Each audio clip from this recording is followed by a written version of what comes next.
I didn't feel safe. Yeah, there was no man. Yeah. No man. It's not like I had the covering of my dad, like somebody that could protect us.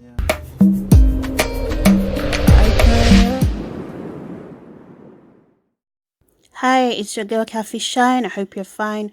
Welcome to the second and final part of Busola Dakolo's story. For it would be nice to hear why she felt she needed time and she couldn't open up. I hope you enjoy and it blesses you.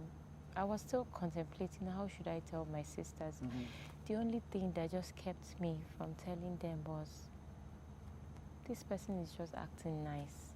This person is not nice. Like, this person can do anything.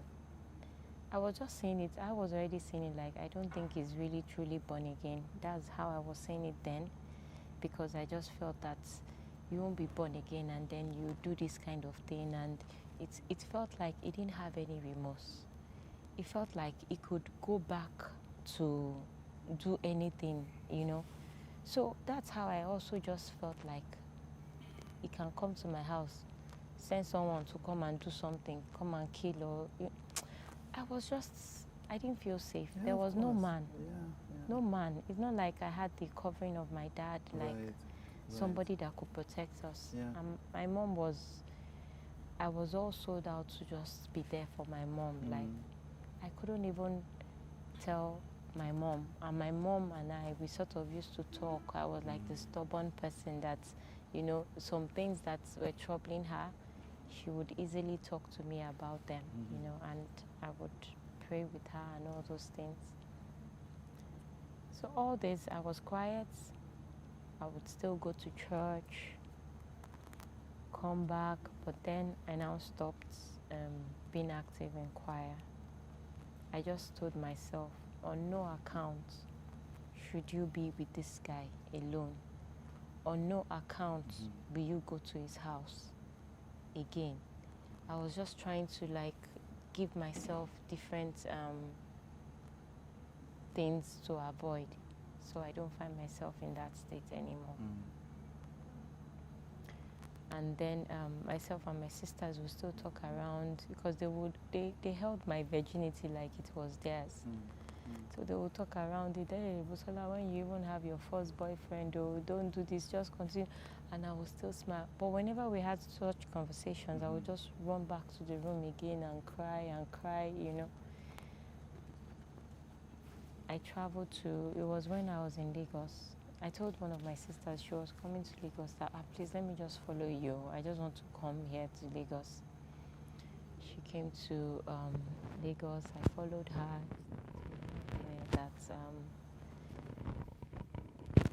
I told her. She was actually the one that came to me, and then she had told me about a dream before that she had. And I saw that something bad happened to you. That my sister is like someone that she dreams, like she sees things, either things that are happening to you now or things that will happen. So at that point, she told me, she said, I had a dream. You were crying seriously, and I saw blood on the floor, and I saw Biodun sitting on a chair. Oh, wow. She saw it in a dream. So that moment, I was sort of like in shock. Like, I denied. I said, no. The next thing I just started, because as at that time, that was the same time, the way it was, I was in Lagos, it was night, I was about to sleep, I was now crying. Like, I wanted to pray, but I couldn't pray. So she was passing by, and she had been trying to tell me this, because even when we were there in Ilorin, she told me she didn't just have the dream, she had the dream sense. She called my sister that time to say, I have something that I want to tell Busola. I have something that I want to tell her. So it was not that very day that she just told me that, Busola, this is it. Tell me what happened. I started crying. Then I told her what happened.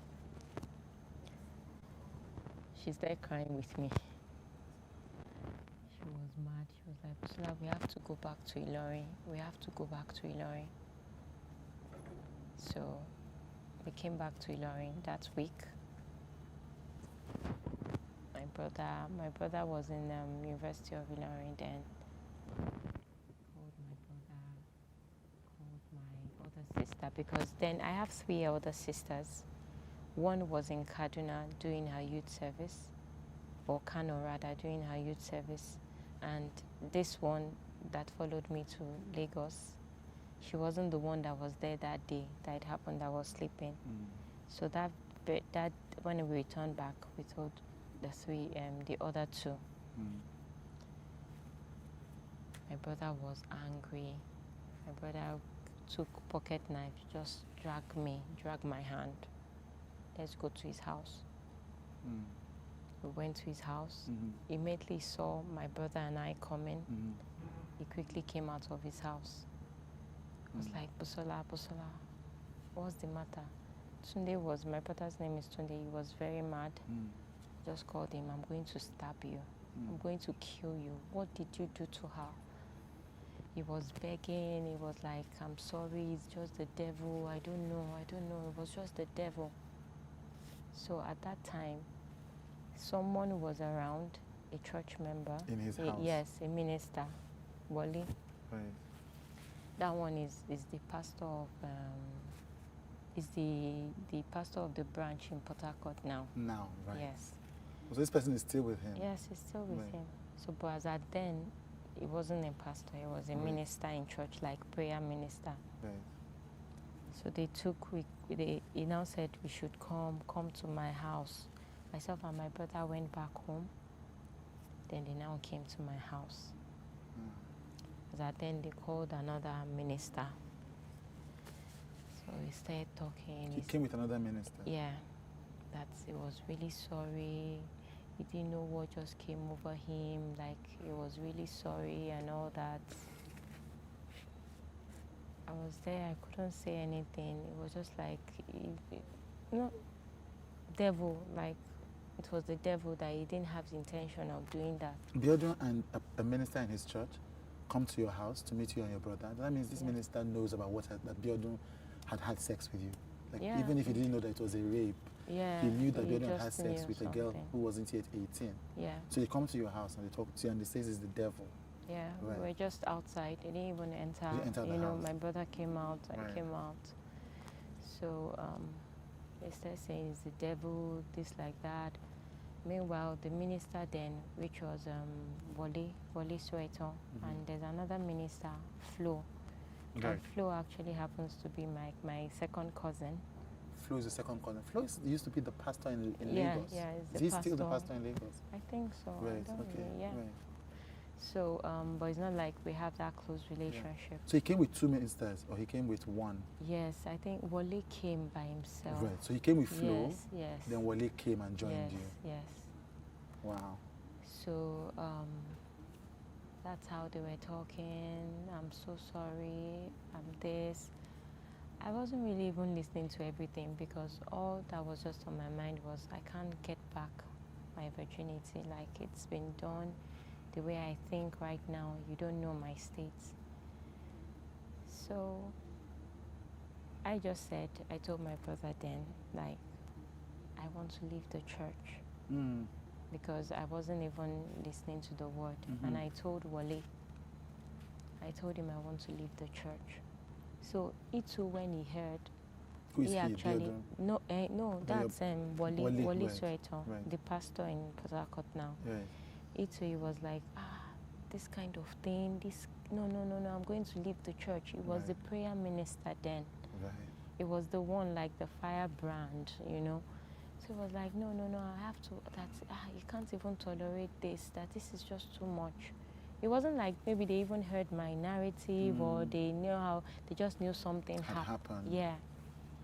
So Wale said that, and then he was like, please, I'm so sorry, knelt down. I don't want you guys to leave the church. If you leave the church, what would people say, things like that. And the word of God that you listen, it's the word. He was still talking about, like, it's the word of God that will help you. So I I just kept quiet at that point. And after a while, he left. I entered the house.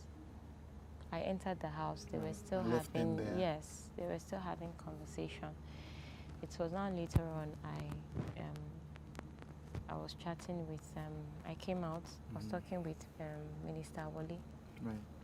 Then, so he was like, Pastor is really sorry, and it's like he really needs their help. Like, so basically, what he was saying, this man is a sick man, he needs help. Like, yes, that's, he doesn't feel this is the right time to leave him. Oh, this is not the right time for Wale to leave him because he needs Wale's help. Yes. Right. Like, you know, he was the prayer minister, so right. maybe he felt could praying could, like, just be there for him. And then he was talking that it's just time, you'll be fine. And who will be fine? You will be fine. Yes, that I'll be fine. That you will be fine. Yes, that I'll be fine. That we should just look at him like it's a weakness, like it's something. That you should look at it as if Biodun raping you an under 18-year-old is a weakness. Yes. Right. And you know, it was just an act of the devil. I was just nodding. Yeah. And later on, after they all talked, you know, so I can't believe this happened, though. I can't, you know, they all expressed themselves differently. At that time, Pastor Biodun had left. So I went back home, and I know the next Sunday we didn't go to church. It was like we went back to church after like 2 weeks. You went back to the church? Yeah. Why? Wale came, as in, it was more like constant visits to us. Like, the Amopitons, you people are really, really... And your mother didn't know by this time? My mother didn't know. And we all agreed, like, we weren't going to tell her. So, but your sisters knew? Yeah. And your sister who was in Lagos, you know, the one who had... I mean, again, how did... Like, sorry, and this is a lot. This is a lot. And it's a lot for me, so I can't even imagine for you. But I'm just trying to understand. So, when your sister had the dream, because it was a very random dream, what made her walk up to you to tell you this dream? There's something... Yeah, it was a very that weird particular dream. day. I was in the house about to sleep at in night. Lagos, right. Yes, in Lagos. Because, see, every night wasn't the same night anymore. There are times I would cry. Sometimes it would be like I would almost sleep off in the bathroom, then I would get up. I was just trying to adopt in my own way, you know. So that time I was in Lagos. I was actually just kneeling down, and it was like I was praying, but I wasn't praying. I was just crying. I mean, well, this was night, late in the night. So my sister came out of our room, of the room where she was staying, and she noticed she was just hearing sound. Why? I was just saying, why me? Why me? That was just the question I kept asking for a very long time, because I felt I was faithful to God. I felt I had led many people to Christ, even though I was young. I felt I had done a lot for God. They won't talk me to talk, but it's alright, small girl be God, oh, small.